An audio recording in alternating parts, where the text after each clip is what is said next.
DIY, baka naghahanap kayo ng ganitong klaseng chainsaw. Chainsaw na very useful, madaling gamitin, napakagaan, at syempre matalas yung kanyang talim. Yan. Pag bumili kayo nito guys, meron siyang kasamang battery.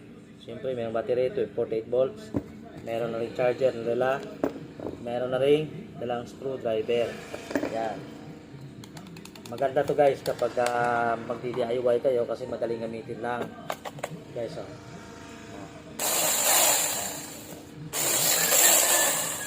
Perfect to guys pagka mahilig kayo sa DIY o kahit kayo gardening dyan sa likod ng bahay.